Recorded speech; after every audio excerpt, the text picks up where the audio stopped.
प्रस्तुत है रोमांचक कहानी खंडहर की गुड़िया का दूसरा और अंतिम भाग। प्रणत तेजी से घर के मुख्य द्वार की ओर बढ़ गया, लेकिन नीति असमंजस में ठिठक कर रह गई। अरे आप रुक क्यों गई? आ जाइए, यही अपना छोटा सा टूटा फूटा घरौंदा है। कमी किसी चीज की नहीं, बस हवेली को पूर्वजों की धरोहर मानकर सीने से लगाए बैठा हूँ। कई बार सोचा भी कि इसे तोड़ फोड़ कर एक नया आधुनिक घर बनवा लूं, परंतु अफसोस अपने जीवन के ही तोड़ फोड़ से कभी फुर्सत नहीं मिली। प्रणत ने वापस लौटते हुए सौम्यता से उसका हाथ पकड़ लिया और देहरी की ओर बढ़ चला। कई बार डोरबेल बजने के बाद झटके से दरवाजा शोर मचाते हुए ऐसे खुला जैसे किसी ने अंदर से लात मार दी हो। दरवाजा खुलते ही तन्वी कुछ उनींदी सी अपने मुखमंडल पर चिर परिचित तमक और तनाव के साथ अधखुले किवाड़े को पकड़े प्रकट हो गई। प्रणत के साथ एक अपरिचित युवती को देखकर उसकी नींद हवा हो गई।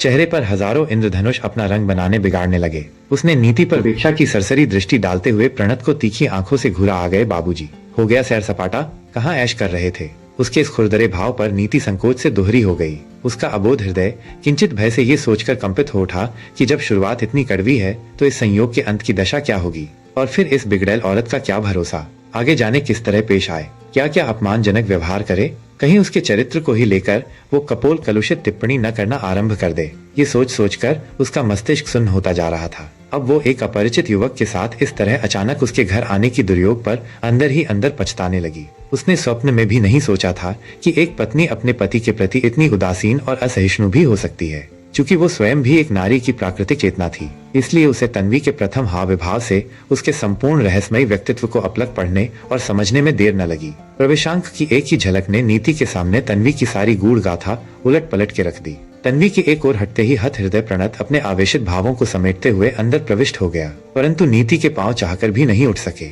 वो बाहर ही खड़ी रह गई। आइए देवी जी, आप भी अंदर आइए, अपने सरस स्वागत का हमें भी अवसर दीजिए, उनकी तरह मुझे भी अपना ही जानिए। ये कहकर तन्वी रास्ता छोड़ते हुए वापस उल्टे पांव मुड़ गई। प्रणत के संकेत का सहारा पाकर नीति उसके पीछे दबे पांव सी अंदर दाखिल हो गई। आगमन के प्रथम चरण में ही पत्नी के क्रूरतम आचरण से प्रणत के चेहरे पर उठने वाले भावनात्मक ज्वार भाटे का उतार चढ़ाव बहुत दयनीय हो चला था। लग रहा था जैसे दुस्सह्य वेदना का प्रचंड बहाव अपने ढेर सारे विद्रूप पत्थर और नुकीले कंकड़ों से उसके अंतस्तट को पीट रहा हो। प्रणत ने क्रोध से घूरते हुए तन्वी पर एक आग्नेय दृष्टि डाली और दृढ़ता से नीति की कलाई पकड़कर अधखुले किवाड़े को अंदर की ओर धकेलते हुए वो निशब्द अपने ड्राइंग रूम की ओर बढ़ गया। नीति न चाहते हुए भी यंत्रवत उसके पीछे खिंचती चली गई। प्रणत की इस निर्भीक धृष्टता ने तन्वी के सुलगते हुए मानसिक अग्निकुंड को जैसे ढेर सारे रेजिन के गोंदों से लबालब कर दिया। उसकी तमतमाई आंखों से लपटों की ताप पाते ही उसके होठों के बोल भभक उठे, बहुत सही, कोई नई परी ढूंढ के लाए हो क्या? मुझसे मन भर गया इतनी जल्दी? लज्जा नहीं आती? घर में एक बीबी के होते हुए भी उसी के सामने अय्याशी की दूसरी गुड़िया लाए हो। मेरे लिए तुम्हारी कमाई में आग लग जाती है, मेरे खर्च और शौक सिंगार के समय तुम्हारे बटुए को मौत आ जाती है, मगर इस परकटी पर माल लुटाने के लिए तुम आज अचानक धन्ना सेठ बन गए। चुल्लू भर पानी में इस मुजली को भी डूब मरना चाहिए जो एक शादीशुदा और एक बच्चे के बाप का बिस्तर बिछाने उसके घर तक चली आई। तन्वी ने उन दोनों का पीछा करते हुए कड़वे और अभद्र शब्दों से पूरे वातावरण को विषैला कर डाला। उसके उन असहनीय एवं अश्लील वाक्यों से आहत होकर नीति ने लज्जा और पीड़ा से अपने दोनों कान हाथों से बंद कर लिए और नतशीश कटे वृक्ष की भांति पास के एक सोफे पर अप्रतिभ गिर पड़ी। मर्यादा की उज्जवल भूमि फटते ही प्रणत की अंतरात्मा भयंकर क्रोध और तनाव से फटकार उठी। वो चीखते हुए तन्वी पर झपट पड़ा। शटअप दुष्टा, नीच नारी, तुझे जरा भी तमीज नहीं कि घर आए मेहमान से कैसा व्यवहार किया जाता है? हर वक्त दिलो दिमाग में सड़ांध बटोरे घूमती रहती है तू। पता नहीं कहां से तेरे माँ बाप ऐसे विषैले कचरे को किस गंदी ढेर से उठाकर लाए थे, और मेरे अंधे माँ बाप की आंखें भी फूटी थीं, जो तेरे जैसी मैल को मेरे जीवन का श्रृंगार बना डाला। सुअर तैश में प्रणत का रूप रौद्र होते देख नीति अपनी पीड़ा भूलकर उसकी ओर लपकी, क्योंकि वो कांड को आगे नहीं बढ़ने देना चाहती थी। उसे हरगिज गवारा नहीं था कि उसकी वजह से बेवजह दोनों पति पत्नी के मध्य कलह की ज्वाला भड़के और पूरा पड़ोस मजा लेने आ जाए। इसलिए उसने लपक कर प्रणत का हाथ खींच लिया। अरे नहीं नहीं, please calm down, take it easy dude, थोड़ा कॉन्शियस यूज करिए, इस तरह पत्नी पर हाइपर नहीं हुआ जाता। प्रणत जी, दीदी की भी गलती नहीं है, उन्हें वास्तविकता का एहसास नहीं, उन्हें सच्चाई से अवगत कराइए, उनका क्रोध शांत हो जाएगा। कहते कहते नीति शालीनता भरे शब्दों और शिष्ट भावों से तन्वी से बोली, शांत हो जाइए दीदी, हमारे बीच ऐसा वैसा कुछ नहीं है, आप गलत संदेह कर रही हैं, बस आप थोड़ा समय दीजिए। आइए मेरे साथ बैठिए तो सही, सारी सच्चाई जानकर आप स्वयं ही द्रवित हो जाएंगी। मैं भी एक नारी हूँ, आपके अंतर्द्वंद को भली भांति समझती हूँ। आपकी उलझने अकारण नहीं है। दीदी, कोई भी पत्नी अपने पति के साथ ऐसे इस अवस्था में किसी अपरिचिता को देखकर भ्रम का शिकार हो सकती है। आओ न दीदी, प्लीज। तन्वी के मनोभावों पर नीति के निर्मल चेष्टाओं का कोई प्रभाव नहीं पड़ा। उल्टे वो घायल पशु की तरह नीति के ऊपर भी झपट पड़ी और उसके कंधों को एक जोर का धक्का देते हुए नागिन की तरह फुफकार उठी। अरे वाह रे वाह, छमिया छैल छुलाछन, अपनी करनी तो देख। कैसे तूने मेरे पति का हाथ इतने प्यार और अधिकार के साथ पकड़ा हुआ है, जैसे इसकी असली ब्याहता मैं नहीं तू ही है। ऊपर से मीठा मीठा घूंट मुझे पिला रही है डायन कि हमारे बीच ऐसा वैसा कुछ नहीं है। और तो और जान न पहचान तू मेरी जान, इतनी जल्दी मुझसे अपना नाता भी निकाल लिया। मुझे दीदी कहते तुझे लाज नहीं आती कुल्टा छिनाल। मुझे क्या गोबर की गौरी समझ रखा है तुम दोनों ने। तन्वी के इस कुटिल व्यंग्य प्रहार ने नीति के समूचे अस्तित्व को तोड़ फोड़ के रख दिया। उसने झटके से प्रणत का हाथ छोड़ दिया और एक पग पीछे हट गई। उस केशिन स्त्री के लांछनपूर्ण हृदय विदारक शब्दों ने बलात् उसके सारी आत्मशक्ति को पद दलित कर दिया था। उफ, मेरे परमेश्वर। सिसकते हुए उसने मरमाहत हाथों अपना उतरा हुआ मुर्द चेहरा ढक लिया। उसे स्वप्न में भी कभी ऐसा अंदेशा नहीं था कि उसके निर्मल अंतर्मानस को ऐसे कटु क्षण झेलने पड़ेंगे और ऐसी विपरीत परिस्थितियों के हाथों उसके स्वाभिमान की नृशंस हत्या हो जाएगी। प्रणत उसके कमनीय अंतर्मन के उथल पुथल और मार्मिक मनोदशा को सहन न कर सका और उग्र होकर अपशब्दों की बौछार करते हुए कर्कशा तन्वी को कमरे से बाहर धकेलते हुए छिन्न भिन्न नीति के पास लौट आया। थोड़ी देर तक दोनों के बीच मौत सा सन्नाटा छाया रहा। उन दोनों में कोई कुछ न बोल सका, क्योंकि दोनों ही अपनी अपनी अंतर पीड़ा और पश्चाताप की अग्नि वेदी पर पड़े छटपटा रहे थे। दोनों के स्वाभिमान और पवित्रता का उज्जवल परिधान तन्वी ने छीनकर क्रूरता से दारुण ज्वालामुखी में झोंक दिया था। कुछ देर की मौन चुभन समेटने के बाद प्रणत ने धीरे से अपना साहस पुनः बटोरा और नीति के बगल आकर धीरे से बैठ गया। प्राकृतिक लज्जा और प्रायश्चित भरे शब्दों से नीति के आत्मिक चोटों को सहलाने का प्रयास करने लगा। सॉरी नीति, मेरी वजह से आपको ये जिल्लत और अपमान की पीड़ा सहनी पड़ी। इस अप्रत्याशित दुर्दम्य घटना ने मुझे बहुत आंतरिक पीड़ा पहुंचाई है। मैं तुमसे नजर मिलाने की भी साहस नहीं कर पा रहा हूँ। मैं तुम्हारा अपराधी क्षमा प्रार्थी हूँ। Please forgive me kindly. हाथ जोड़ते हुए प्रणत भावुकता में इतना द्रवीभूत हो गया कि उसकी आंखें सजल हो उठी। उसके इस विनीत भाव पर नीति का हृदय रोमांचित हो उठा और उसने सहृदयता से उसका हाथ थाम लिया।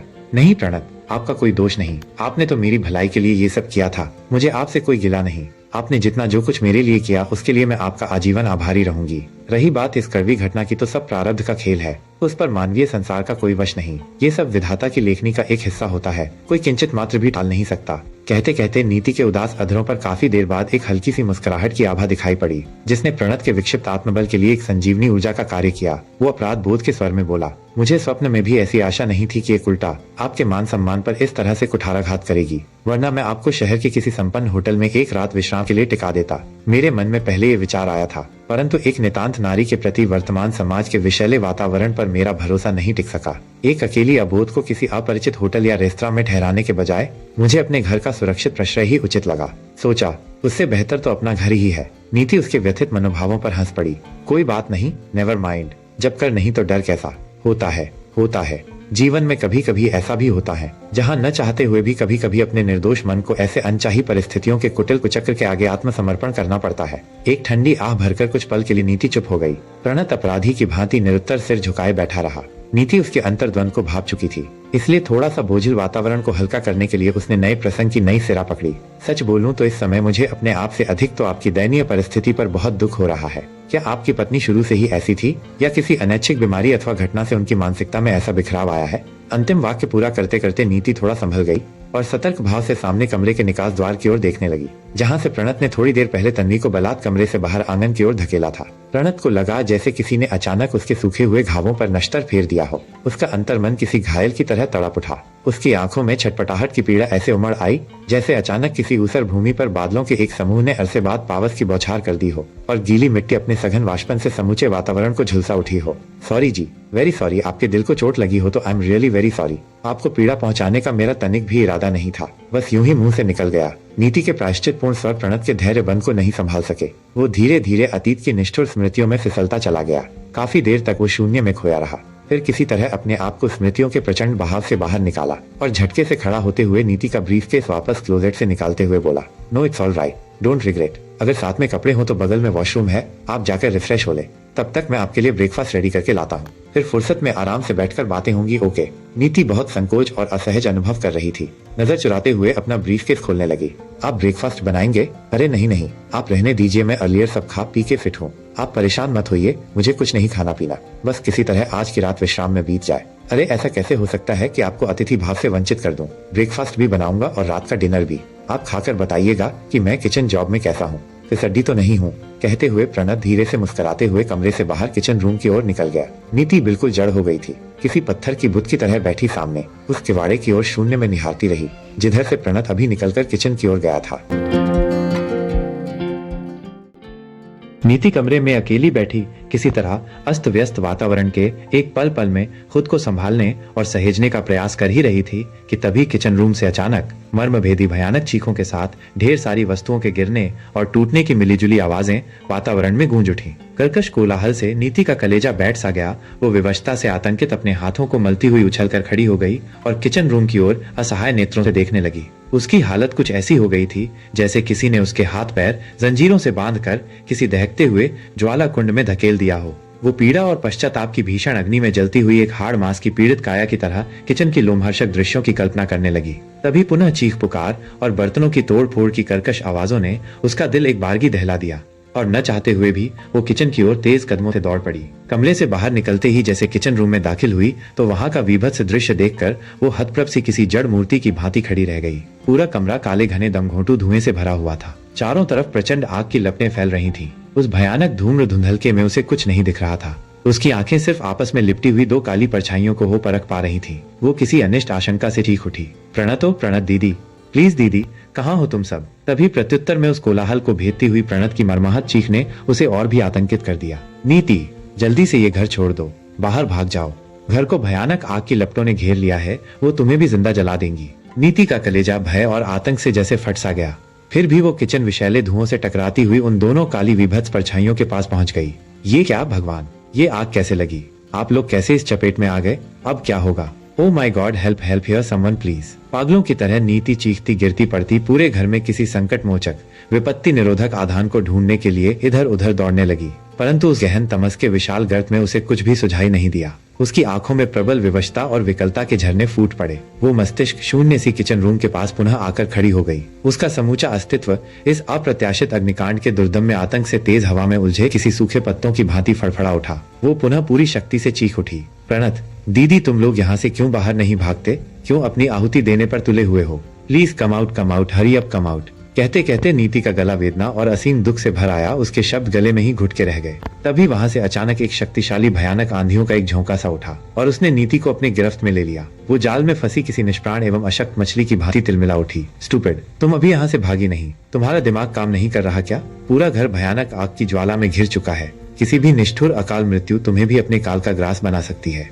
प्लीज नीति, अब एक पल भी यहाँ मत रुको। हमारी चिंता छोड़ दो। मेरे लिए अकारण अपने निर्दोष जीवन की आहुति मत दो। भाग जाओ, भागो यहाँ अभी जस्ट। प्लीज नीति, प्लीज। असह्य पीड़ा और करुण क्रंदन से उभरी प्रणत की कराहती हुई आत्मभंजक आवाज ने नीति को विवेक शून्य कर डाला। वो इससे पहले कुछ और बोलती कि उस भयानक प्रचंड हवा के झोंके ने नीति को तिनके की भांति हवा में उछालकर घर से बाहर फेंक दिया और फुर्ती से किवाड़े के दोनों पट शोर मचाते हुए अंदर से बंद हो गए। नीति भूमि पर गिरते ही मूर्छित सी हो गई। उसकी मनोदशा धीरे धीरे उसके मस्तिष्क के साथ ही चेतना शून्य हो गए। बस उसने अपनी बंद होती पलकों से उस जलते घर की एक करुण विदारक झलक ही निरख पाई थी कि एक भीषण का जरदारी धमाका हुआ और साथ ही समूचा घर हवा में कागजों की तरह उड़ता और बिखरता नजर आने लगा। उसने पूरी शक्ति से अपनी मानस चेतना को एकत्र करते हुए अपने निढाल शरीर को समेटा और विद्युत गति से पीछे हटते हुए वहां पड़ोसियों की एकत्र भीड़ से टकरा गई, जो एकाएक शोर शराबा और भीषण कोलाहल के कारण घर के सामने विशाल जनसमूह के रूप में एकत्र हो गई थी। लोग बड़े आश्चर्य और विस्मय से आंखें फाड़े उसकी दारुण दशा को देख रहे थे, जैसे कोई अदृश्य अशरीरी घटना देख रहे हों। सबके चेहरे पथराए हुए से थे और मूक चेष्टाएं अप्रतिम भाव से जड़ हुई जा रही थीं। उस विशाल भीड़ से स्वयं को बचाता हुआ एक बूढ़ा भद्र पुरुष बाहर निकला और लाठी के सहारे धीरे धीरे नीति के निकट जा पहुंचा और बड़े ही मृदुल स्नेह से उसके सिर पर हाथ फेरते हुए बोला, बेटी, कौन हो तुम और यहाँ कैसे आ गई? तुम्हारी ये करुण दशा किसने की? तुम ठीक तो हो? उस नेक वृद्ध की स्नेहिल संवेदनाओं का सहारा पाकर नीति बच्चों की तरह सिसक पड़ी। दादू, ये सब क्या हो गया? इतना बड़ा हादसा कैसे हो गया? मेरी बेबस आंखों के सामने ही सारे निर्दोष प्राणी काल की गाल में समा गए और मैं कुछ न कर सकी। उसने फफक कर अपने हाथों से अपना संतप्त मुखड़ा ढक लिया। कैसा हादसा बेटी? किसकी बात कर रही हो? कौन निर्दोष लोग काल की गाल में समा गए? उस वृद्ध ने साश्चर्य विचलित होकर उसके करुण मुखड़े से हाथों को हटाते हुए बोला। उसकी अद्भुत बातों से नीति को जैसे हजारों वोल्ट का एक शक्तिशाली झटका सा लगा। वो हड़बड़ाकर आतंकित नेत्रों से बूढ़े दादू को ऐसे घूरने लगी जैसे किसी घने जंगल में अचानक सामने प्रकट हुए किसी पथिक को पहचानने का असफल प्रयास कर रही हो। तुम किस घटना की बात कर रही हो बेटी? कौन हो यहाँ, कैसे आई? इस घर से तुम्हारा क्या नाता है? बूढ़े दादू के मुंह से निकले ढेर सारे प्रश्नों की बौछार से नीति का सिर चकराता चला जा रहा था। वो भयानक असमंजस में हिचकोले खाने लगी थी। कैसी बातें कर रहे हैं दादू? अभी अभी तो सारा प्राणलेवा अग्निकांड इस घर में हुआ है।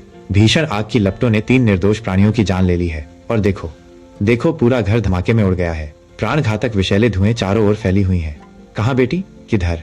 बूढ़े के होठ फड़फड़ा के रह गए और हैरत से उसकी आंखें फैल गईं। नीति ने झटके से अपनी गर्दन मोड़कर घर की ओर संकेत करना चाहा तो पत्थर की मूर्त की तरह निष्प्राण और निश्चेष्ट हो गई, क्योंकि घर तो साफ सुथरा सही सलामत ज्यों का त्यों खड़ा था। बूढ़े ने तपाक से उसका हाथ पकड़ लिया और उसे खड़ा करते हुए कंपकंपाती आवाज में बोला, बेटी, ये घर तो 18 साल से बंद पड़ा है। इसमें कोई नहीं रहता और न ही यहाँ कोई आता जाता है। तुम यहाँ कैसे आई? क्या काम था तुम्हारा? ये सुनते ही नीति के हाथों के तोते उड़ गए। वो बवाली सी आंखें फाड़े उस घर को ताकती रही। उसका शरीर जैसे निष्प्राण होता जा रहा था। एक बारगी सिर ऐसे चकराया कि वो लड़खड़ा कर बूढ़े की गोद में बेसुध सी गिर पड़ी। उसके कंपित अधर बुदबुदा उठे। ये कैसी अद्भुत लीला है प्रभु! अभी तो सब जो घटित हुआ वो सब क्या था? मैं कहाँ हूँ, किस संसार में हूँ? तुम प्रत्यक्ष संसार में हो बेटी। तुम्हारे हृदय में इतना असमंजस और भय क्यों है? क्या तुम्हारे साथ कोई अनहोनी घटी है? बूढ़े के मामत्व ने नीति के निशक्त मन को जैसे थोड़ा सा पुनर्जीवित किया। दादू, क्या सचमुच अभी यहाँ कोई घटना नहीं घटी? नहीं बेटी, ये घर तो 18 सालों से बंद है। देखो, किवाड़ों में जंग लगे पुराने ताले लगे हैं। हाँ, पहले कभी यहाँ एक पति पत्नी का जोड़ा रहता था जो कहीं से आकर यहाँ बसा था। सुना था कि ये उसका पुश्तैनी पुराना मकान था। दोनों यही रहते थे, लेकिन उसकी बीवी बहुत दुष्ट और झगड़ालू स्वभाव की थी।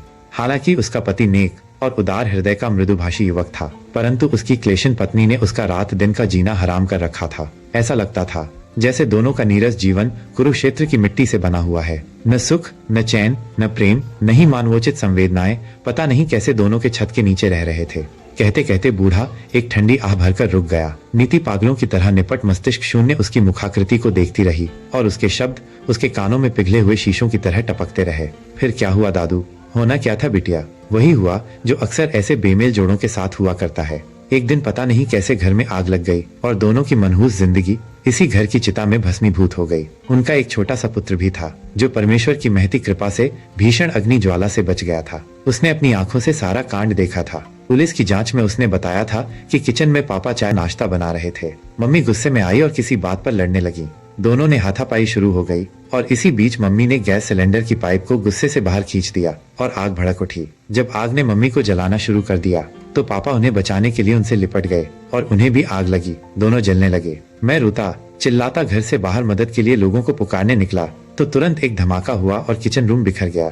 बूढ़े ने एक ही सांस में नीति को उस रहस्यवादी अतीत से अवगत करा दिया। मारे आतंक और घबराहट की नीति का गला सूख गया था। वो लड़खड़ाते जुबान से बोली, दादू, अब उनका लड़का कहाँ, मुकुंद कहाँ है? मुकुंद? नाम सुनते ही बूढ़े के चेहरे पर हवाइयां उड़ने लगी। तुम्हें उसका नाम कैसे मालूम? फिलहाल वो आजकल अपने नाना के यहाँ गाजियाबाद में पल बढ़ रहा है। नीति ने भारी उच्छ्वास का सहारा लेते हुए लगभग कराहते हुए स्वर में कहा, दादू, मैं उसी विकराल अतीत की दूरदम में खाइयों से अभी निकलकर बाहर आई हूँ, जहाँ एक प्रारब्ध पीड़ित विकल आत्मा ने थोड़े से अपनेपन और मुट्ठी भर प्यार के लिए अपनी सारी पीड़ा और प्यास को मेरे हवाले कर दिया था। मुझे अब सब कुछ साफ साफ नजर आ रहा है दादू। अस्फुट स्वरों के सहारे मध्यम मध्यम बुदबुदाते हुए नीति उस बूढ़े की गोद में बेहोश हो गई। उसकी पलकें गीली हो गई थीं और आंसुओं की चंद बूंदे उसके सलोने गालों पर ढुलक आए थे। बूढ़े ने उसे संभालते हुए करुणावत भीड़ से थोड़ी मदद मांगी तो तुरंत कुछ लोग उसके पास आ गए और उसके सनुने पर नीति को अपनी गोद में उठाकर बूढ़े की घर की ओर चल पड़े।